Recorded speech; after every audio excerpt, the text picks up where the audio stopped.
and thank you for listening to The History of World War II podcast, episode 274, The End of British Malaya. Last time, the Japanese 25th Army had been able to penetrate 16 miles, or 25 kilometers, through British lines that had been deemed impressively situated, in a defensive sense, in a matter of hours. Now Kuala Lumpur was open to attack, as was its airfield, but more than that, there was only the area of Johore left before Singapore itself was open to direct attack. Something had to give. And Sir General Archibald Wavell, the head of Abdicom, was determined that it would be the Japanese who gave. Pulling back the shattered 11th Indian Division, the 9th Indian wasn't in much better shape. He would place the 8th Australian Infantry Division, led by Major General H. Gordon Bennett, in the path of the oncoming attackers. But Wavell knew it was also time to change the man at the top. Again. When the war started, Major General David Murray Lyon, Divisional Commander of Indian III Corps, had been in charge, which made sense, as it was putting up the main defense in the north. But after northern Malaya was lost, and in record time, command was then given to Brigadier Archibald Paris. But after the disaster at Slim River Bridge, Wavell wanted new blood. Hence, Major General Bennett would be given the chance to salvage this, so far, lamentable campaign. Bennett was in command of the Australian Imperial Forces on Malaya, and though he had seen fighting at Gallipoli and on the Western Front in the Great War, there seemed to be something off about him. Either way, he was passed over for command of 3 Australian divisions that were sent to the Middle East, but finally, in February of 1941, he was given the 8th Australian Division and sent to Malaya. And perhaps showing why he had been passed over for several commands, right away Bennett failed to get along with his fellow officers. As for the British, that was understandable in a certain light. But Bennett failed to find anyone to respect, or frankly, anyone as capable as himself. So when the fighting started, Bennett did not hesitate to complain about the British and Indian soldiers who were being driven back from northern Malaya. And this harping did not let up. Through Operation Crow Call, the lost airfields, the battles of Kota Baru, Jitra, Kampar, Slim River, and the loss of the Prince of Wales and Repulse. And whether he convinced Wavell that he was the right man for the job, or perhaps the overall commander was tired of the nagging, he gave Bennett the opportunity he craved. Per Wavell, Percival ordered the Indian III Corps to pull back into Johore. The 8th Australian would move up to Sagamat, specifically to Gemas, a town on the northern end of the Sagamat district, itself the northernmost of Johore. So the Japanese, when they came, would be engaged by fresh troops. This fact alone was counted as a good beginning. As the 8th Australian Infantry Division moved into northwestern Johore, the 9th Indian Infantry Division and the 45th Indian Infantry Brigade were put together to form West Force. This was under Bennett as well, as it would be protecting Johore's east coast. Here's a question for you. What would you do to save humanity? And how far would you go to stop someone who is getting in your way? The ancient rivalry of assassins and Templars cuts to the heart of good versus evil. But it wasn't always clear who was good and who was evil. Plug in to explore the amazing world of medieval feuds. Echoes of History, Assassins vs. Templars, is a special collaboration between History Hit and Ubisoft, the masterminds behind the Assassin's Creed games. Hosted by Dan Snow from History Hit and Matt Lewis from Gone Medieval, together they will take a close look at the real history of the secret societies, which inspired the Assassin's Brotherhood and the Templar Order in the Assassin's Creed games. Plus, they will bring on other premier historians as they discuss unearthing the myths of the Grail and who really was the inspiration for the main characters in the game. Echoes of History, Assassins vs. Templars podcast is available right now wherever you get your podcasts. Listen and subscribe to Echoes of History today to discover the hidden truths that have shaped our world and inspired the video game series. That's Echoes of History wherever you get your podcasts. Listen today and subscribe for more. But the British and Commonwealth forces weren't the only ones reshuffling men and getting ready for the next phase of the war. The 21st Infantry Regiment of the Japanese 5th Division had come ashore at Singora on January 8th, the same day Percival had been counting up how many men of the 11th Indian he had left after the battle at Slim River. What's more, the Japanese 5th Guards Regiment was in central Malaya by January 10th. These two forces would help when it came to attack Johore proper.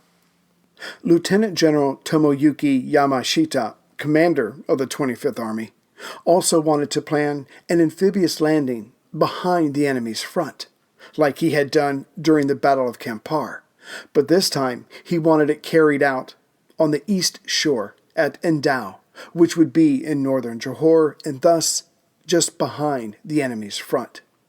But several things had to come together before that could take place. For now, Yamashita rested the men of the 5th Division at Seraban, and it was a well-deserved rest. They had carried out his plan of relentless attacks and speed to perfection. Seraban is a town about 45 miles southeast of Kuala Lumpur on the main road. The Japanese entered and occupied that city during the afternoon of January 11th. There had been no resistance.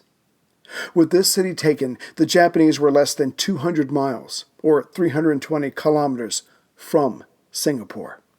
Some Indian troops were nearby, but were told not to engage, but to continue retreating after blowing bridges and other crossings.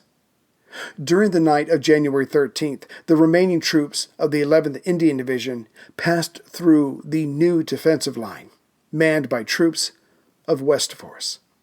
As for the last part of Yamashita's plan, he ordered the Imperial Guards Division to continue moving down the west coast. As they were not being challenged, they should still be fresh when battle was joined.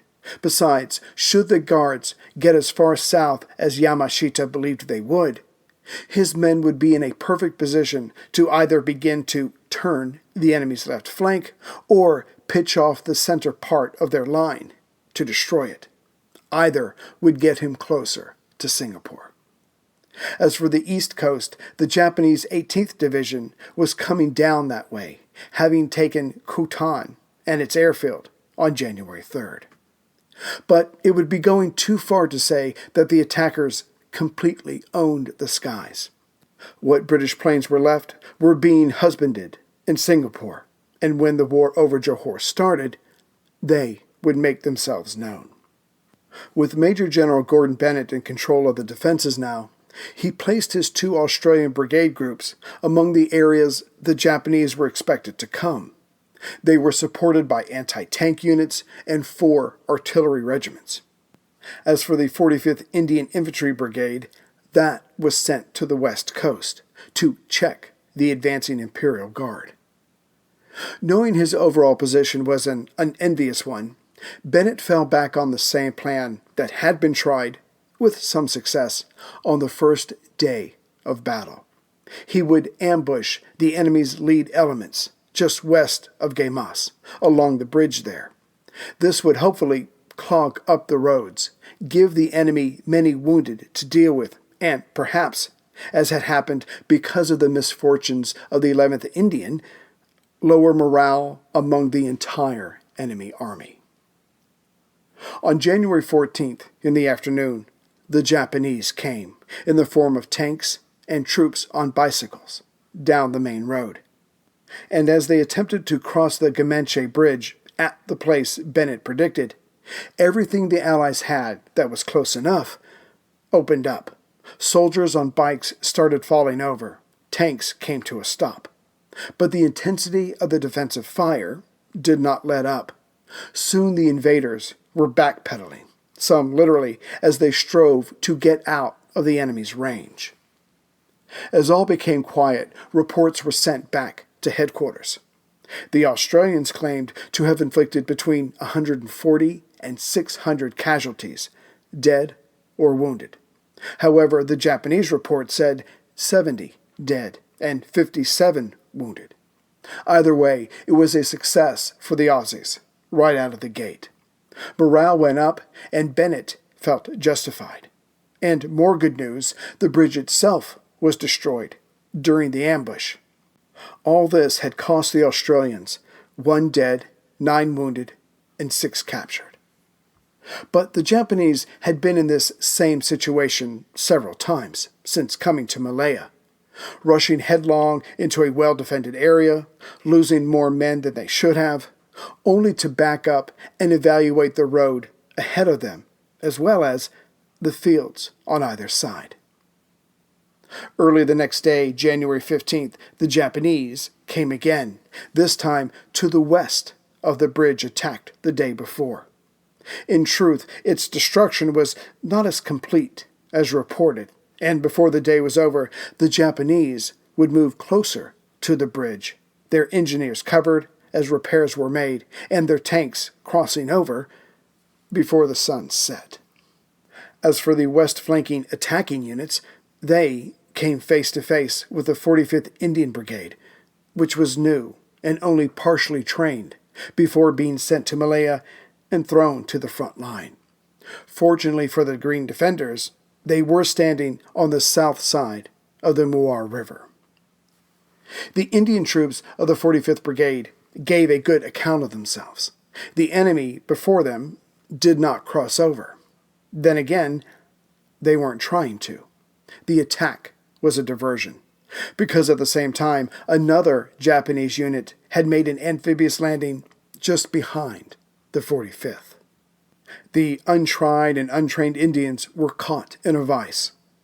It would take some time, but the 45th Indian Brigade basically ceased to exist after all was said and done. Its commander, Brigadier H.C. Duncan, and all 3 of his battalion commanders died that morning. About 400 men survived this initial attack, but most of them would be captured by the Japanese. Yet the survivors' hellish nightmare wasn't quite yet over. As for the Australian battalion of the 27th Brigade guarding the Gamenche Bridge, they had repulsed 3 attacks before hearing that their left flank, covered by the 45th Indian Brigade, was crumbling. So these men would fall back and leave much of their equipment behind. The Allies and their commanders were being reminded of the old adage, a chain is only as strong as its weakest link.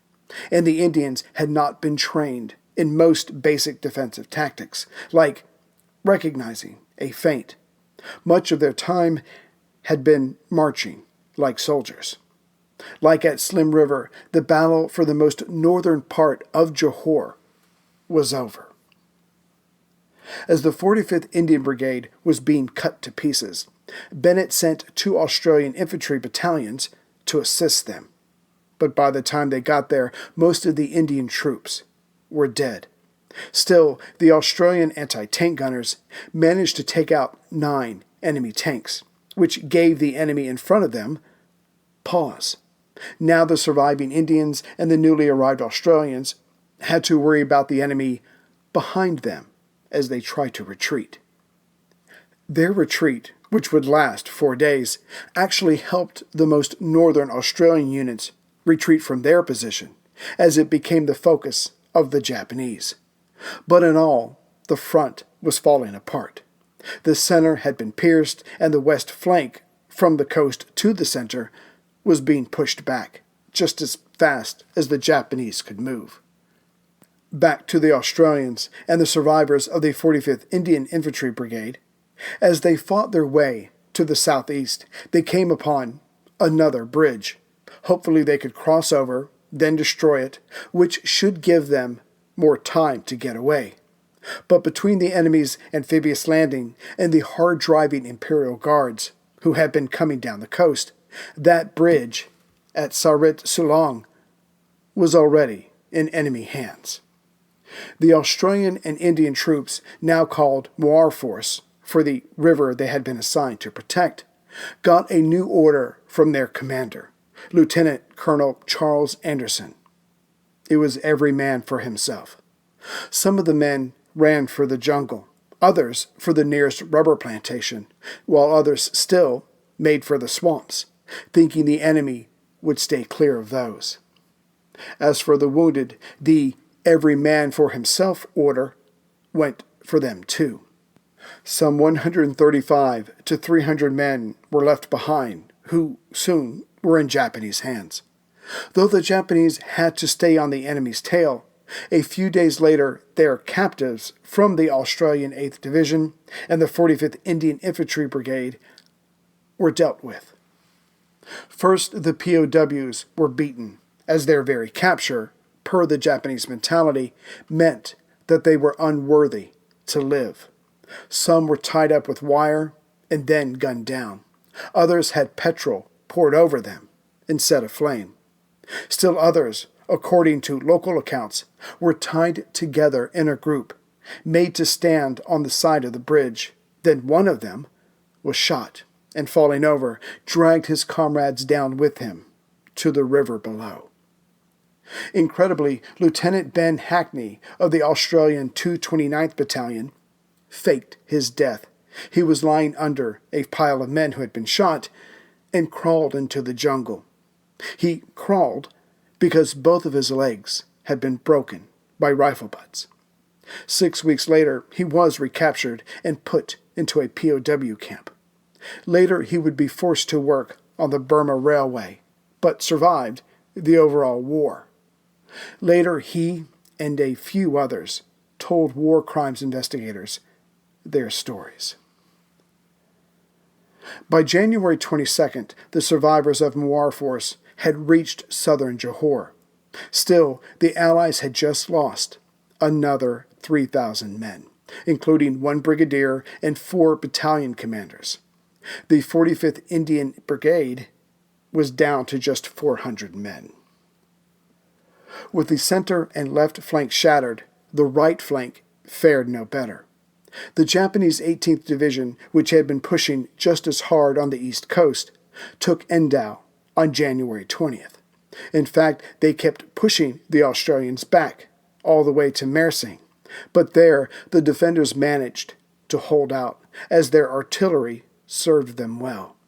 In part, the Japanese were exhausted, as they had been fighting on the east coast since landing. To help his tired men, General Yamashita planned another amphibious landing behind the stubborn Australians, but the setup would take some time. Going back to January 18th, GOC Malaya Percival was already thinking of leaving Johore altogether and focusing on Singapore, as it was his ultimate job to hold the island. So on January 20th, when Endau on the east coast was lost, and the Allies were still pulling back in the center and on the west coast, he ordered West Force to pull back to a new defensive line, from Mersing on the east coast, still in Australian hands, to Batu Pahat on the west coast. But it was only 50 miles to the bridges of Singapore. That same day, January 20th, C&C Wavell flew into Singapore for a second time. His exact thoughts on the current situation were left unsaid, but he told Percival to hold out as long as he could in Johore, to give the reinforcements time to land in Singapore. But his thinking must have been, if they hold out, great. If not, then at least the reinforcements would not be directly harassed as they landed in Singapore by the sacrifices made in Johore. The next day, the 21st, the chiefs of staff and Churchill himself made it clear that Singapore was not to be lost until there was protracted fighting among the ruins of Singapore City. By now, this new defensive line was being attacked along its length. It was simply a matter of numbers. On January 25th, the leftmost position at Batu Pahat was overrun by the Imperial Guard. As before, this threatened to cut off the retreat of the center part of the line. The next day, on the east coast, additional troops from the Japanese 18th Division landed at Endau at 11 a.m., and they were ordered to charge the line at Mersing. This coming hammer blow on the far right defensive flank warranted an air attack. So at 3 p.m., several wildebeests, a large biplane used for light bombing, escorted by Hurricanes, went after the transport ships to stymie any further landings. Yet the ships got through, and 5 wildebeests were lost. The Hurricanes, though superior to the Brewster Buffaloes, were no match for the more nimble Zero fighters. It didn't help that the Hurricanes were loaded down with 12 instead of 8 machine guns. Yes, they packed a harder punch, but the extra weight was exactly what they didn't need, going up against the Zeros. Still, this latest wave of fresh troops coming at Mersing could not go unchallenged. So after the failed air assault, at 4:30 p.m., the destroyers HMS Thanet and HMAS Vampire were sent out from Singapore to take on the troop ships and their escorts. But as speed was of the essence, with the 2 destroyers still en route, another air attack was launched at 5:30 p.m. This time, 9 wildebeests and 3 Albacore aircraft went up, all escorted by more Hurricanes. Like last time, the damage to the Japanese was little, and 9 British planes were lost during the attempt. But on January 27th, the Royal Navy would get its turn at the enemy shipping. At 3:18 a.m., the Thanet and Vampire went after the Japanese cruiser Sendai and its 6-destroyer escort. Yet their main targets were the transport ships. Exchanging shells, dodging the Japanese destroyers, the transports Kansai and Canberra Maru were damaged, but managed to offload men and equipment. For this, at 4 a.m., HMS Thanet took a shot to its engine room, coming to a stop. About to be picked off, the crew found that they could not stop the water coming in. Thanet went under without the need of further damage. The Vampire had tried to lay down a smokescreen, but as the Thanet could not get underway, it made no difference. 38 of Thanet's crew died, but 67 survived to be picked up by friendly vessels. However, 31 others were brought aboard Japanese ships. In what air power the British had and used during the Battle of Malaya, by mid-January they never had more than 74 bombers and 28 fighters, whereas the attackers, even at this late stage of the fighting, had 250 bombers and 150 fighters.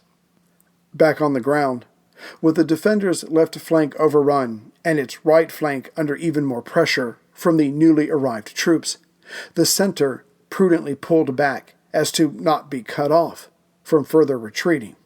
Altogether, this forced Percival to tell his staff of his plan to pull back to Singapore.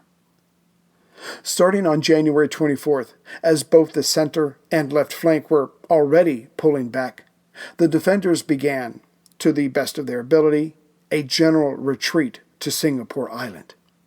The 11th Indian Division pulled back via the west coast, but the 15th Indian Infantry Brigade was surrounded near Rengit, also along the west coast.